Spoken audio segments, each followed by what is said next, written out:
후보께서 전라남도 갔고요. 내일은 전라북도를 돕니다. 근데 이제 어제부터 시작해가지고 그 남해안 쪽으로 돌면 여기 네. 이제 소위 말하면 이순신 벨트. 야, 그러면서 이순신은 이제 24전 24승 이야기하면 또 기분이 막 빨려드는데 이분이 스토리텔링을 잘해. 막 이게 좀 되니까 내가 그런 생각을 했어요. 학원 강사였으면 일타 강사 됐겠다. 정말 쉬운 언어로 되게 설명을 잘해요. 어려운 이야기를 진중권처럼 어려운 이야기 해야 유식해 어렵게. 보인다고 생각하는 그게 아니라 되게 말을 잘하는 거예요. 근데 오늘 중요한 여론조사 하나 소개해 드리겠게요. 뭐냐면은 패널 조사라는 게 있어요. 여러분 그 지난 총선 때 MBC가 패널 조사했는데 굉장히 정확하게 맞췄죠. 맞아요. 네, 맞습니다. 잘했어요. 지금 이게 대선 패널 조사가 있었는데 이거 한번 보여드리겠습니다. 이게 일단은 이게 지금 조사 기관이 STI고요. 패널 조사라는 걸 일단 설명을 좀 해드리면 보수 진보의 어느 정도 비율을 맞춰가지고 당신은 우리 여론조사의 패널이야. 당신 생각이 어떻게 바뀌었는지 나중에 조사할게 해갖고 신청을 받아가지고 진보 보수의 비율을 맞춥니다. 여기 지금 원래 대상이 한 5천 명 정도 되는 4,864명인데 그 중에 응답률만 무려 50%가 넘는 59.3%. 굉장히 정확하다고 하는 건데 지금 이거 보여드릴게요. 이재명 49.3, 김문수 25.8, 이준석 9.1 이렇게 나와 있습니다.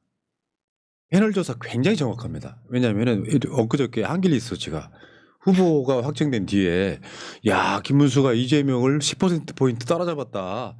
다 거짓말이라는 게 일단 드러나잖아요. 그렇죠. 말이 안 되는 얘기죠. 그리고 중도층에서는 이재명 51.8, 김문수 14.4. 사실 김문수는 중도층에서는 이준석과 비슷해요. 12.7. 극우 후보잖아요, 김문수는. 네. 과거에 2017년 촛불혁명 때 이뤘던 대선 때는 대선 지지율이 민주당 후보가 막 계속 일정하게 압도적이었던 게 아니라 중간에 막 안철수 이슈로 뭔가 좀 출렁이는 모습을 보였어요. 네. 또 중도표가 왔다 갔다 하는 모습을 보였거든요. 근데 이번에는 이재명 후보와 민주당 선대위가 중도 보수 확장 전력을 잘 구사하면서 이 출렁거리는 모습이 없다. 안정적으로 지지율을 이렇게 맞아요. 유지하고 있다. 근데 사실 이렇게 50% 가까운 지지율을 계속 안정적으로 2달 이상 유지한다? 굉장히 어려운 일입니다. 그런 속설이 하나 있죠. 후보 등록하고 공식 선거운동 기간 내 나온 여론조사가 아직까지 뒤집힌 적이 한 번도 없습니다. 없죠. 대한민국 대선 역사에. 자, 근데 그 패널 조사이기 때문에 흐름을 한번 보여드릴게요. 이건 뭐냐면은 당신 패널이에요 이제. 그래가지고 이분들의 생각이 어떻게 바뀌었는지를 보여주는 그래프예요. 실제 여러분 보면 대선 때 이재명 후보한테 투표한 사람들 46.5%인데 이 사람들이 처음에 패널 조사를 시작할 때 패널 선정될 때 21대 대선 때 투표할 후보 49.3으로 올라갔습니다. 실제로 여기서 한 3%포인트 정도 올라갔잖아요. 근데 윤석열 찍었던 사람들이 40.5%인데 김문수 찍겠다고 하는 사람은 25.8%. 달리 말하면 이게 굉장히 많은 숫자가 지금 포기를 하고 있는 거죠. 15%가 완전히 사라져 버렸네요. 55%만 김문수를 지지한다. 그리고 실제로 영남에서도 지금 우위를 보이고 있습니다. 뭐냐면 대구 경북에서는 이재명 38.5, 김문수 33.1, 부울경에서는 이재명 41, 김문수 31.8입니다. 부울경은 심지어 저 내용대로 오차범위 밖에 있습니다. 부울경은. 그리고 여기 보면 전 지역에서 우세하다고 나옵니다. 그러니까 엊그저께 한길 리서치를 통해서 김문수가 따라잡은 듯 보여줘서 저쪽에서 막 흔들었던 여론조사 있잖아요. 그게 얼마나 허구인지를 보여주는 거예요. 그렇게 나오게 만들려면 일단 한길 리서치 가서 봤더니 무려 160명이 많아 보수가. 그러니까 어떤 스킬을 쓰는 경우가 많냐면 앞부분에 쓸데없는 걸 많이 물어봐 갖고 빠져나가게끔.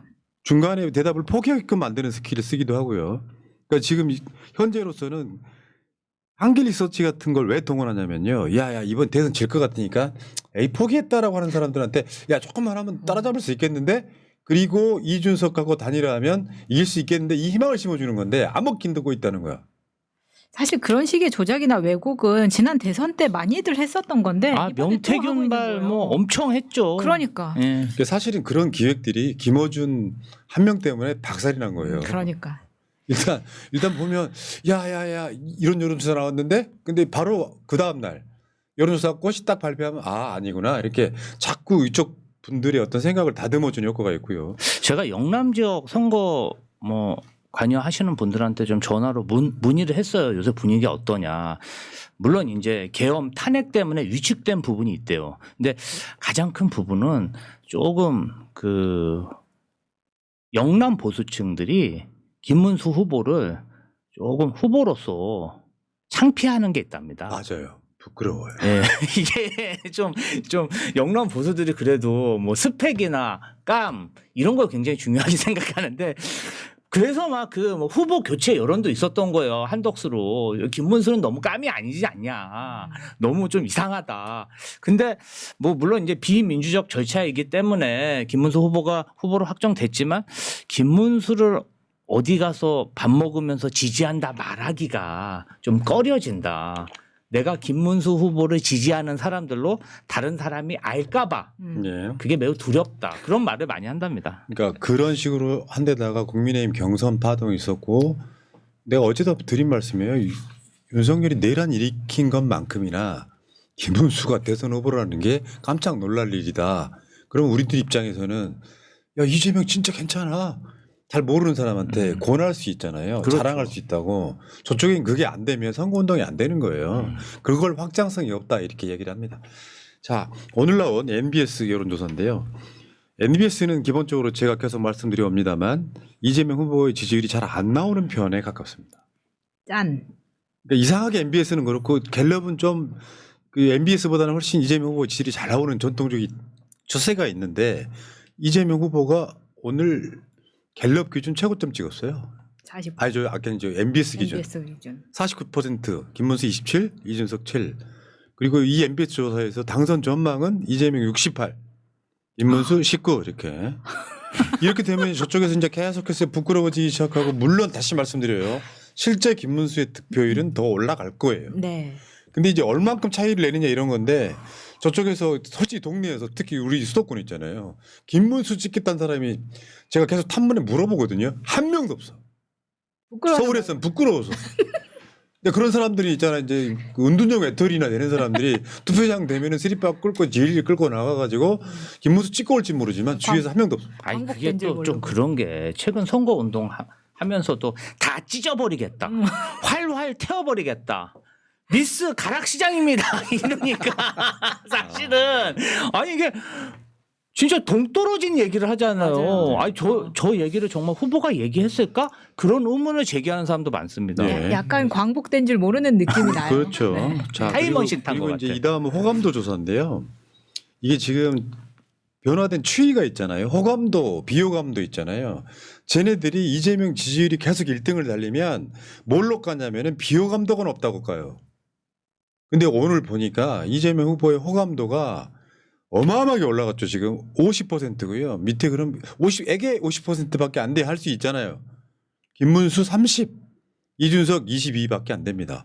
이것도 최고점 찍고 있습니다. 지금 더군다나 이재명 후보한테 좀 잘 안 나오던 MBS 여론조사도 지금 이 추세를 따라가고 있다.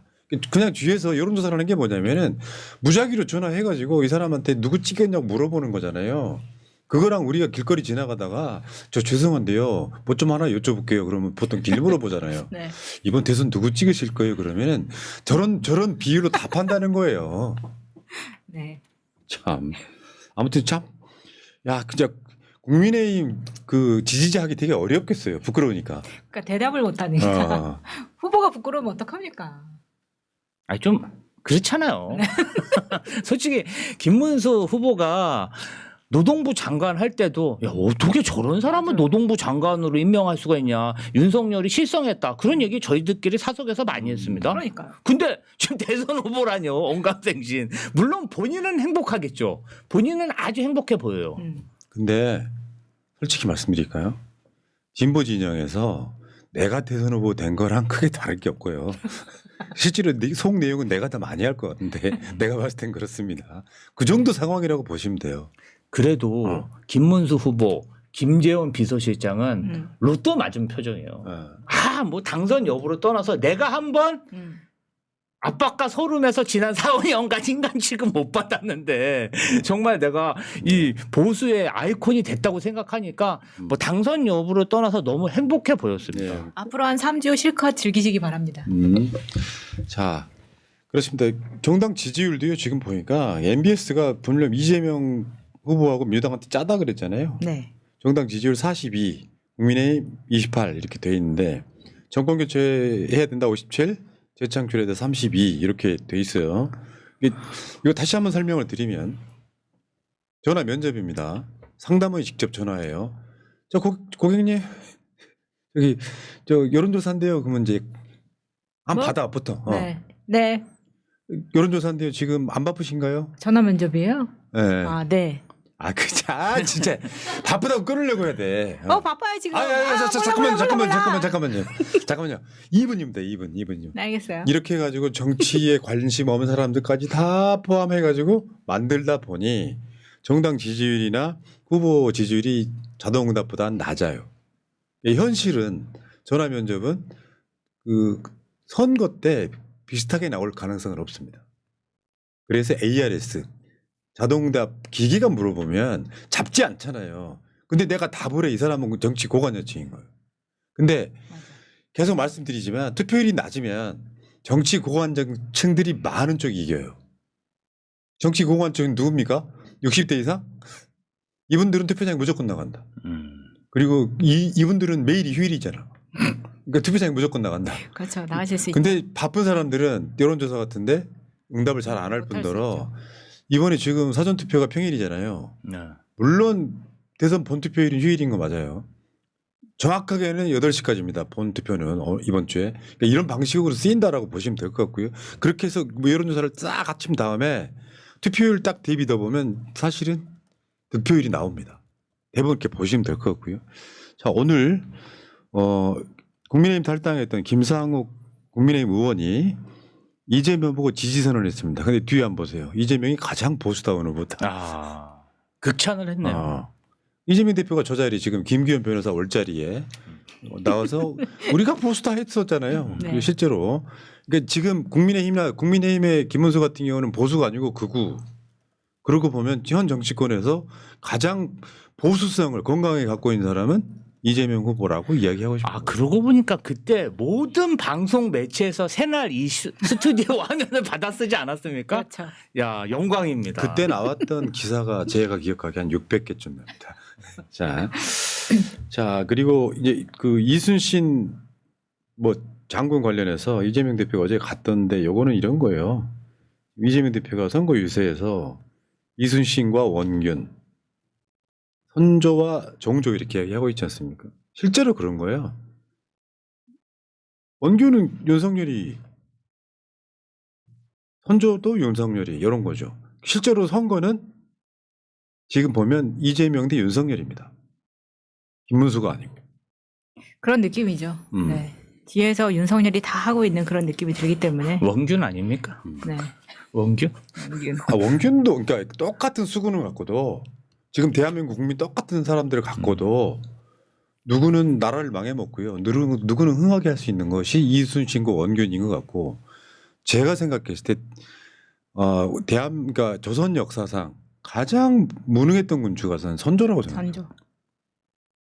인성이 안 돼 있는 선조, 인조 이런 사람들. 물론 연산군이나 이런 사람들 빼고 연산군은 사실 윤석열하고 딱 맞아떨어진 사람이에요. 실제로. 자, 그렇습니다. 그리고 어제 보았던 그 감동적인 장면 중에 하나가 저거였어요. 노동자분이 자기 작업복에다가 이제부터 진짜 대한민국이라고 써서 저 무대에 올려 보내준 거. 창원이죠. 어. 창원 분들이 이번에 명태균 때문에 창원이 너무 언급이 많이 되고 해가지고 스트레스 받는 분들이 많으셨다고 하더라고요. 그래서 저기서 이재명 후보가 저기에서 굉장히 많은 환영을 받았습니다. 그러니까 지금 보면은 전체적으로 봤을 때 그런 겁니다. 계속 말씀드려옵니다만 한 번만 더 말씀드리겠습니다. 뭐냐. 영남에 가도 이재명 후보 지지자들 많은데 네. 그 지역의 분위기 때문에 지지를 못하고 있는 상황이 되게 많았다는 거예요. 아, 그렇죠. 근데 대구 갔을 때부터 분위기가 확 달라져가지고 TV조선까지 깜짝 놀랐다는 거잖아요. 대구에서부터 이 반응들이. 네. 와, 그러면 그 지역에 좀 조심스럽게 숨어있던 지지자들이 다 나타나게 돼 있어요. 그러면 그쪽 지지는 반대로 야, 나 김문수 부끄럽다. 윤석열 부끄럽다는 사람들이 투표장 안 나오는 상황에 숨어있던 지지자들이 투표장에 나가면 뒤집어질 수 있는 거예요. 요거는 내년 지방선거까지 그대로 이어집니다. 자, 근데 지금 이재명 후보의 이미지에 타격을 주려는 시도들이 계속 있어요. 그 노쇼 사건. 이재명 후보의 명함을 30만 장 주문을 했대요. 대전에서. 근데 이게 지금 대전에서만 있는 게 아니라 전국에서 일어나고 있는 현상이기도 강원도도 합니다. 그렇고요. 네, 강원도, 울산 막 이렇게 다 있는데 참 저질스러운데요. 그러니까요. 그래서 이게 평소에 없던 대량 주문이 민주당 발로 온다면 그거는 각 시도당에 확인 전화를 꼭 해달라 이렇게 말씀드리고 있습니다.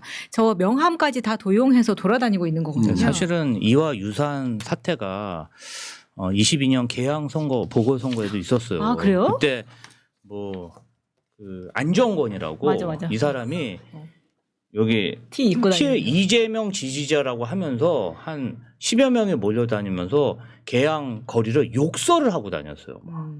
그러면서 그러니까 그래서 고발했죠. 그래서 처벌을 받았는데 그러한 행태들 아주 그 저질스러운 행태를 구구 집단들이 하고 있습니다. 그러니까요. 가뜩이나 불경기에 소상공인이 힘든 상황에서 이런 짓까지 한다는 거는 누가 있겠습니까? 너무 뻔하잖아요. 그러니까요. 웃긴 게 대통령 후보들 경험할까요 말까요 했는데 김문수는 안 해도 된다 그래. 말이 왜냐면 됩니까? 아유. 이쪽에서는 그렇게 할 사람이 없거든요. 그렇죠. 네. 네. 그거랑 비슷한 맥락인데 이재명 후보의 현수막이 훼손이 되고 있다고 여러분 검색 한번 해보시면은 네이버 같은 데서 이재명 현수막 하면 훼손됐다는 기사가 수십 건 나와요. 그런 짓 하고 있어 지금 소위 극우 세력들이. 근데 실제 선거 현수막 벽보 함부로 했다가 징역 갈 수도 있어요.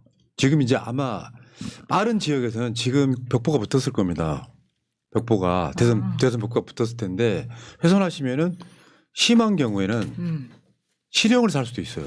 맞아요. 그거 절대 그 선거가 끝날 때까지는 훼손되면 절대 안 됩니다. 우리 같은 사람들이 김문수 뭐 벽보나 현수막 훼손합니까? 가끔씩 우리 최근에 작년에도 그런 거 있잖아요. 막 내란을 옹호한 현수막 있으면 심정 같아서는 긴 장대에다가 낯따라가지고 뜯어버리고 싶잖아. 근데 참잖아요, 우리는. 쟤네들은 가가지고 막 눈깔 파고 그 나이터를 불질러버리고 이런 짓을 해요.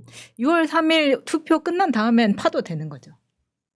아, 그러니까 본 선거가 끝나고 난 날은 가서 내가 좋아하는 이재명 후보의 사진만 갖고 오셔도 아무 문제 없어요. 투표가 끝난 뒤에는. 아니 근데 그러한 행위들이 진화를 합니다.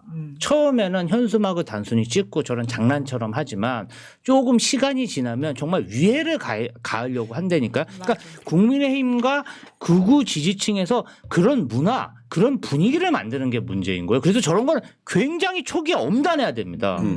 그래서 서부지방법원에 막 침탈하는 거예요. 그전에는 그냥 침만 뱉었어요. 욕만 하고. 맞아. 그러다가 침 뱉고 욕하고 이러다가 아무도 제재 안 하니까 에라 모르겠다 하면 막 쳐들어가는 거거든요.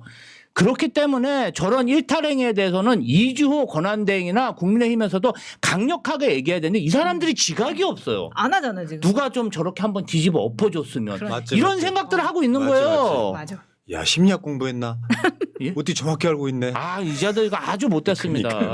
그러니까 이게 사람이 그런 거예요. 우리는 대한민국의 주인이죠. 왜냐하면 대한민국 민주국가잖아요. 네. 민주시민들이 민주시민 역할하는 게 굉장히 어려워요. 그래서 극우들은 그런 거잖아요. 내 마음에 안 들면 누구 다 죽여버려 이런 거잖아요. 나쁜 새끼. 아니 우리가 정말 그 빛의 혁명 집회할 때 보세요. 쓰레기 하나가 없어요. 그러니까. 있으면 다 주워요. 그리고 사람들이 얼마나 선량한지 몰라요. 평화롭게 재밌게. 그렇게 해야 되는데 저기 가면 무조건 침 뱉고 욕하고 욕설하고 막걸리 냄새 나고. 아우 그냥 두려워 죽겠어요 아주. 알겠습니다. 자, 여러분 자부심 가지셔도 됩니다. 대한민국의 민주주의는 우리가 지켜왔습니다. 자부심 가지세요. 대한민국에서 뭐 윤석열 같은 뭐 파쇼를 막 지지하는 게 부끄럽지 않다고 하는 것은 그 사람들이 민주국가인 걸 포기하는 거죠. 그래놓고 지들이 우리 쪽 보고 공산당이라고 하는 건 또 뭐예요? 여기까지 하시고요. 자, 일단 1섹션 하나